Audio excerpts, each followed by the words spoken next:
Hello to all of our friends. Today we are having a this or that for our Taste Test Tuesday.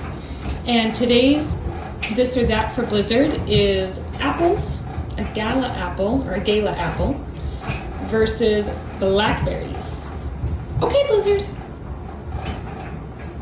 Aw, not the black. Oh, not sure, huh? What's gonna be the winner? The blackberries. That one actually surprised me. I thought he was going to for sure do apples. Blizzard is picky about his apples though when he does eat apples. He does not like Granny Smith. He doesn't really like any that are sour. He goes for ones that are a little sweeter and a little more pink and red. Go ahead, Blizzard. Enjoy it all.